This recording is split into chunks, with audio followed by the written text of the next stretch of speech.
22 अप्रैल 2025 दोपहर के 1:30 बजे पहलगाम बैसरन घाटी में उस दिन कोई आहट नहीं थी। पहाड़ी हवा चल रही थी, देवदार के जंगल खड़े थे, दूर तक हरी घास फैली थी। एक जोड़ा उस घास पर बैठा था। लेफ्टिनेंट विनय नरवाल की शादी को सिर्फ 6 दिन हुए थे और वो अपनी पत्नी हिमांशी के साथ पहली बार यहाँ आए थे। वो दोनों बस बैठे थे, कुछ बोल नहीं रहे थे, जैसे उस वक्त कुछ बोलने की जरूरत ही नहीं थी। तभी जंगल से 5 साए निकले, हाथों में बंदूकें, और एक सवाल, तो हिंदू है या मुसलमान? विनय ने जवाब दिया। गोली चली। हिमांशी अपने पति की छाती पर झुक गईं, उसी घास पर, उन्हीं पहाड़ों के सामने। ये तस्वीर पूरे भारत ने देखी, लेकिन ये तस्वीर एक और जगह भी पहुंची। दिल्ली के एक बंद कमरे में एक आदमी ये तस्वीर देख रहा था। उन्होंने तस्वीर रखी, फाइल खोली और कुछ तय किया। उनका नाम था अजीत डोभाल, और जो उन्होंने तय किया वो पाकिस्तान में अगले 15 दिन में महसूस किया। पहलगाम का बैसरण, लोग इसे मिनी स्विट्जरलैंड कहते हैं। बर्फ से ढकी चोटियां, देवदार के लंबे लंबे पेड़ और नीचे एक खुली घाटी जहां उस दिन सैकड़ों लोग थे। कोई परिवार के साथ आया था, कोई अभी अभी ब्याहा था, कोई बच्चों को पहली बार पहाड़ दिखाने लाया था। वहां एक अलग ही किस्म की शांति थी। दोपहर के 1:30 बजे जंगल से 5 से 6 आतंकी निकले, सेना जैसी वर्दी, हाथों में AK-47 और M4 कार्बाइन, और उन्होंने वो खेल शुरू किया जो इंसान के लिए सोचना भी मुश्किल है। उन्होंने वहां मौजूद हर मर्द से धर्म पूछा। जिसने कहा हिंदू, उसे गोली मार दी। जो कलमा नहीं पढ़ पाया वो भी मारा गया। शुभम द्विवेदी ने बस इतना कहा, हिंदू हूं, और वहीं गिर गए। पल्लवी के पति मंजुनाथ को जब गोली लगी तो पल्लवी रोते हुए बोली, मुझे भी मार दो, मैं अब जीकर क्या करूंगी। एक आतंकी हंसते हुए बोला, जा, मोदी को जाकर बता देना। उसी भीड़ में एक घोड़े वाला था, आदिल हुसैन। आदिल मुसलमान था। जब एक आतंकी ने एक हिंदू सैलानी पर निशाना साधा, आदिल उनके आगे आ गया। बिना सोचे, बिना रुके, उसने आतंकी की राइफल छीनने की कोशिश की। आतंकियों ने उसे घेर लिया। आदिल अकेला था, उन्होंने उसे मार दिया। आदिल चाहता तो बच सकता था, वो मुसलमान था, उसे कोई नहीं मारता। उसने बचना नहीं चुना। आदिल के जाने के बाद घाटी में सिर्फ रोने की आवाजें बची, बच्चों की, माओं की, उन पत्नियों की जिनके पति उनकी आंखों के सामने चले गए थे। 300 राउंड फायरिंग, 15 मिनट, 26 लोग। जाते जाते आतंकी अपने बदन पर लगे कैमरों से सेल्फी ले रहे थे। पाकिस्तान ने कहा यह आजादी की लड़ाई है। भारत में इस बार वो बात सुनी ही नहीं। दिल्ली में फैसला हो चुका था। नरेंद्र मोदी उस वक्त सऊदी अरब में थे। खबर मिलते ही उन्होंने दौरा बीच में छोड़ा, सीधे दिल्ली लौटे। रायसीना हिल्स पर हलचल मच गई। अगले दिन एक सार्वजनिक मंच से बिना कोई कागज देखे मोदी ने कहा, जो इस हमले के जिम्मेदार हैं उन्हें उनकी सोच से भी बड़ी सजा मिलेगी। ये भाषण नहीं था, ये ऑर्डर था, सिर्फ शब्दों में लपेटा हुआ। भारत ने पहले कूटनीतिक वार किए, सिंधु जल संधि रोकी। पाकिस्तान की 80% खेती इन्हीं नदियों पर टिकी है। भारत के पास अब अधिकार था, जब चाहे पानी रोके, जब चाहे छोड़े। अटारी बॉर्डर बंद हुआ, वीजा रद्द हुए, OTT से पाकिस्तानी फिल्में और गाने हटे। पाकिस्तान हर तरफ से अलग थलग हो रहा था, लेकिन ये सब असली वार की तैयारी थी। 29 अप्रैल, दक्षिण ब्लॉक का सबसे बंद कमरा, मोदी, तीनों सेना प्रमुख और अजीत डोभाल।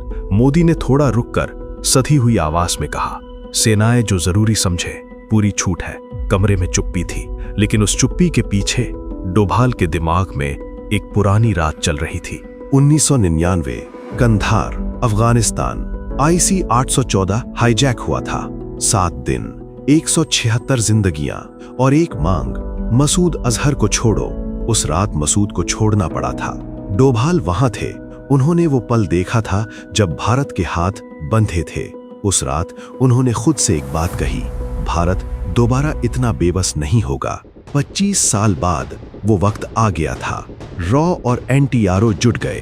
पाकिस्तान और POK में हर कैंप, हर रेडियो सिग्नल, हर हरकत रियल टाइम ट्रैक होने लगी। सैटेलाइट इमेज, ड्रोन सर्विलेंस, जमीन पर मौजूद एजेंट। 21 आतंकी अड्डे चिन्हित हुए। डोभाल ने उन 21 में से 9 चुने, वही 9 जहां से पुलवामा की साजिश रची गई थी, जहां से 26/11 हुआ था, जहां से पहलगाम के हत्यारे तैयार हुए थे। हर टारगेट की 24 घंटे निगरानी शुरू हुई। 5 मई तक पूरा प्लान तैयार था, लेकिन एक काम और बाकी था। पाकिस्तान को गलत दिशा में देखना था। 6 मई को भारत ने 244 शहरों में मॉक ड्रिल का ऐलान किया। पाकिस्तान ने समझा भारत उत्तर की तरफ से हमला करेगा। उनकी सेना उत्तर की तरफ देखती रही और उसी रात तंजावुर एयरबेस पर एक स्क्वाड्रन चुपचाप तैयार हो रहा था। दुश्मन की नजरें उत्तर में थीं, हमला दक्षिण से आने वाला था। 7 मई 2025 रात के 1:05 दिल्ली का war room. Ajit Doval screen के सामने बैठे थे। कमरे में और भी लोग थे, लेकिन उस वक्त हर किसी की नजर सिर्फ उन स्क्रीन पर थी। मोदी पूरी रात उनसे संपर्क में थे, हर अपडेट ले रहे थे। आसमान में भारतीय जेट उड़ रहे थे। पहला निशाना था मुजफ्फराबाद का सवाई नाला कैंप, वही कैंप जहां पहलगाम के हत्यारे तैयार हुए थे। सर्विलेंस ड्रोन से ग्रीन सिग्नल आया, मिसाइल गिरी, इमारत आग में बदल गई, धुआं उठा और वॉर रूम में एक पल के लिए कोई कुछ नहीं बोला। डोभाल ने स्क्रीन देखा, आंखें नहीं झपकाईं। पहला गया, फिर अगला निशाना सैयदना बिलाल कैंप, जहां जैश नए आतंकी तैयार करता था। मिसाइल गिरी, गया। वॉर रूम में कोई जश्न नहीं था, बस अगला टारगेट गुलपुर कैंप, जहां से 2023 और 2024 में तीर्थ यात्रियों पर हमले हुए थे, गया। बरनाला कैंप, जहां फर्जी आईडी बनाना और जंगल में छिपना सिखाया जाता था, गया। अब्बास कैंप, जहां फिदाइन तैयार होते थे, गया। पीओके के 5 अड्डे, एक के बाद एक खत। डोभाल हर बार स्क्रीन देखते और हर बार वो 1999 वाली रात थोड़ी और पीछे जाती थी। फिर भारत ने वो किया जो पहले कभी नहीं किया था, इंटरनेशनल बॉर्डर पार किया, खुलकर, बिना माफी मांगे। सियालकोट में जैश का सर्जल कैंप, गया। वही कैंप जहां मार्च 2025 में 4 भारतीय सैनिकों को मारने वाले आतंकी तैयार हुए थे। मुरीदिके में लश्कर का मरकज़ तैयबा, गया। वही जगह जहां 2008 के मुंबई हमले के लिए कसाब को ट्रेनिंग दी गई थी। और सबसे आखिर में बहावलपुर, बॉर्डर से 100 किलोमीटर अंदर, जैश ए मोहम्मद का हेडक्वार्टर, मरकज़ सुभान अल्लाह, जहां से 2001 का संसद हमला हुआ था, जहां से पुलवामा की साजिश रची गई थी, जहां मसूद अजहर पला था। एक मिसाइल गिरी और वो अड्डा जमीन पर आ गया। डोभाल ने स्क्रीन देखा, लंबी सांस ली। 1999 में कांधार में जब मसूद को छोड़ना पड़ा था, उस रात उन्होंने खुद से एक वादा किया था। आज वो वादा पूरा हुआ। 25 साल बाद 9 अड्डे, 100 से ज्यादा आतंकी, 25 मिनट। लेकिन 25 साल का एक और हिसाब उस रात बाकी था। जब सुबह हुई तो पता चला कि इस ऑपरेशन में मसूद अजहर का भाई मारा गया था, अब्दुल रऊफ अजहर, वही जो IC-814 हाईजैक का दिमाग था। मसूद के 2 साले मारे गए, जैश के सीनियर कमांडर। कुल 10 रिश्तेदार एक ही रात में। मसूद अजहर, जो कभी भारत को खुलेआम ललकारता था, वो टूट गया।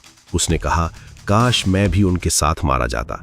यही वो आदमी था जिसे 1999 में छोड़ना पड़ा था, जिसने जैश बनाई, जिसने संसद पर हमला करवाया, जिसने पुलवामा किया, जिसकी वजह से 40 जवान घर नहीं लौटे। उसके मुंह से ये शब्द निकले तो समझो ऑपरेशन कितना गहरा था। और पाकिस्तान, जो अब तक चुप था, वो अब घबरा गया था। ऑपरेशन से 3 घंटे पहले पाकिस्तानी वायुसेना ने सोशल मीडिया पर लिखा था, चैन से सो जाओ, PAF जाग रही है। 3 घंटे बाद उन्हें पता चला कितनी गहरी नींद में थे। पाकिस्तान ने पलटवार किया, ड्रोन भेजे, मिसाइलें दागी भारत के रिहायशी इलाकों और सैन्य ठिकानों की तरफ। भारत के S-400 ने उन सबको हवा में ही रोक लिया। पाकिस्तान ने फाइटर जेट भेजे, भारत ने उनके 5 मार गिराए। लाहौर का एयर डिफेंस रडार एक सटीक हमले में बंद हुआ। पाकिस्तान के 11 एयरबेस पर भारत ने जवाबी कार्रवाई की। 10 मई की शाम पाकिस्तान के DGMO ने भारतीय DGMO को हॉटलाइन पर फोन किया। उनकी आवाज में वो अकड़ नहीं थी। Cease fire. भारत ने शर्तें रखी, पाकिस्तान ने मानी। और उस सीज फायर के कुछ घंटे बाद भारत ने पाकिस्तान को एक और जवाब दिया, इस बार बिना किसी मिसाइल के। ऑपरेशन सिंदूर की सफलता के कुछ घंटों बाद दिल्ली में एक प्रेस कॉन्फ्रेंस हुई। मंच पर 2 अफसर खड़ी थीं, कर्नल सोफिया कुरैशी, भारतीय सेना, मुसलमान, विंग कमांडर व्योमिका सिंह, भारतीय वायुसेना, हिंदू, दोनों एक साथ एक मंच पर। पहलगाम में आतंकियों ने धर्म पूछ कर मारा था। उन्होंने सोचा था ये देश टूट जाएगा। भारत ने जवाब दिया इस तस्वीर से। दोनों अफसरों ने वीडियो सबूत के साथ दुनिया को बताया, 9 अड्डे, 9 हमले, सटीक, कोई नागरिक नुकसान नहीं, सिर्फ वही जो तय था। दुनिया ने देखा और पाकिस्तान के पास कहने के लिए कुछ नहीं था। बाद में मोदी ने देश से कहा, हमारी बहनों का सिंदूर उजाड़ा गया था, हमने आतंक के अड्डे उजाड़ दिए। वो तस्वीर जिससे ये कहानी शुरू हुई, हिमांशी उसी घास पर अपने पति के पास। विनय नरवाल उस दिन चले गए, शादी के 6 दिन बाद। हिमांशी के माथे का सिंदूर उस दिन उजड़ा था। भारत ने उस हिसाब को बहावलपुर की राख में चुकाया। लेकिन एक सवाल बाकी है, पाकिस्तान की उस जमीन पर आज भी वो लोग हैं जो नए अड्डे बना सकते हैं, नए नाम, नई साजिशें। ऑपरेशन सिंदूर ने उन्हें रोका, लेकिन उस सोच का क्या जो उन अड्डों को बनाती है? वो सोच अभी जिंदा है। अगर ऑपरेशन सिंदूर की ये कहानी आपको पसंद आई तो चैनल सब्सक्राइब